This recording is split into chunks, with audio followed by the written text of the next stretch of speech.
Perkenankan, saya akan menjelaskan koneksi antar materi modul 1.3 Visi Guru Penggerak.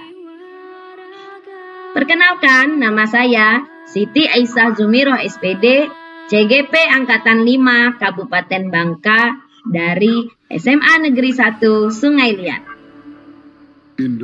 Dengan didampingi Bapak Fasilitator Pak Muhari SPD MPD dan pengajar praktik Ibu Evelina MPD. Apa yang Anda pahami tentang paradigma inquiry apresiatif atau IA? Pemahaman saya terhadap paradigma inquiry apresiatif, setiap orang memiliki aset atau kekuatan positif yang dapat memberikan kontribusi pada keberhasilan lingkungan atau komunitas di mana orang tersebut berada. Apabila dilakukan secara kolaboratif, akan menjadi sesuatu kekuatan positif dalam melakukan sebuah perubahan. Tentunya harus dilakukan secara berkesinambungan dan konsisten. Peran pendidik untuk mewujudkan profil pelajar Pancasila. Pertama, sebagai penuntun, pamong, fasilitator, dan motivator untuk membimbing murid dalam menggali semua potensi yang dimilikinya. Kedua, memberikan pembelajaran sesuai dengan kebutuhan murid, sesuai kodrat alam dan kodrat zaman. Ketiga, menuntun murid dalam menumbuhkan dan mengembangkan sikap profil pelajar Pancasila.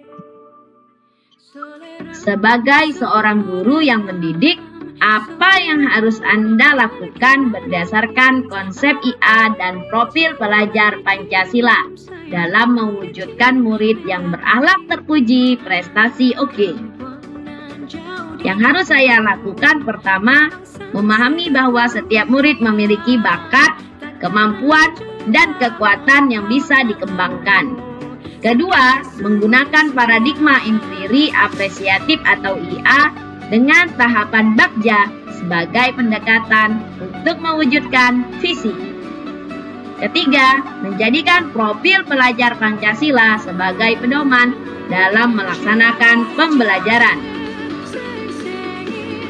Apa pemahaman Anda mengenai paradigma inquiry apresiatif?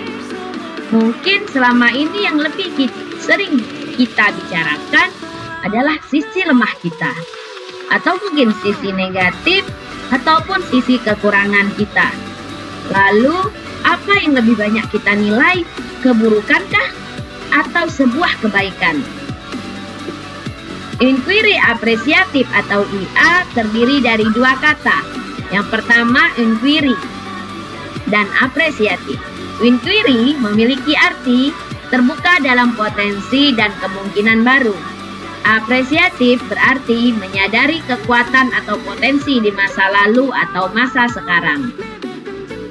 Inquiry apresiatif atau IA digaungkan oleh David Copperrider pada tahun 2016 yang berarti pendekatan manajemen perubahan yang kolaboratif dan berbasis kekuatan. IA, prinsip utama psikologi positif dan pendidikan positif. Pendekatan IA percaya bahwa setiap orang memiliki inti positif yang dapat memberikan kontribusi pada keberhasilan. IA salah satu model manajemen perubahan dengan tahapan bagja. Apa itu bagja? Yang pertama, membuat pertanyaan. Kedua, ambil pelajaran. G. Gali impian. Jabarkan rencana. A. Atur eksekusi. IA dapat kita mulai dari mengidentifikasi hal baik yang telah ada di sekolah. Selanjutnya, hal-hal baik bisa kita pertahankan sehingga kelemahan menjadi tidak relevan. Langkah selanjutnya, selaraskan kekuatan positif dengan visi sekolah dan visi individu. Filosofi Ki Hajar Dewantara memiliki dua poin. Yang pertama, kodrat alam dan kodrat zaman. Yang kedua, anak-anak hidup dan tumbuh sesuai kodratnya sendiri, pendidik hanya dapat merawat dan menuntun tumbuhnya kodrat itu.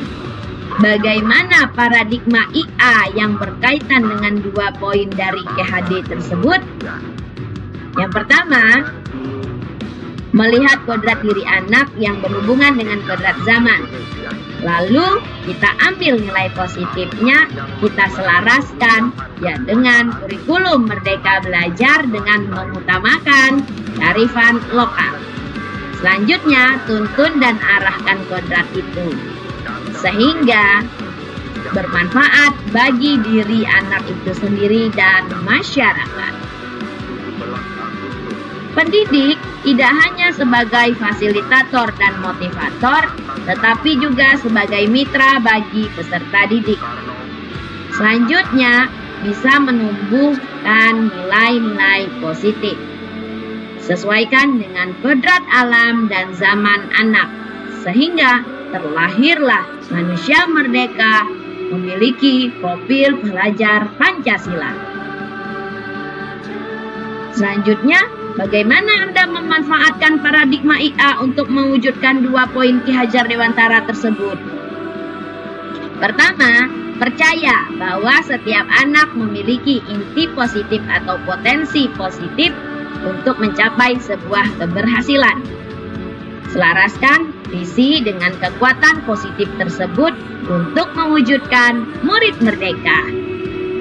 Langkah selanjutnya, libatkan peran para pemangku kepentingan untuk mencapai visi murid merdeka, seperti Kepala Cabang Dinas Pendidikan, Kepala Dinas Pendidikan, juga Bupati atau Gubernur setempat. Lalu, murid sebagai pemeran utama atau student center. Terima kasih. Sekian penjelasan dari saya. Jangan lupa like dan subscribe.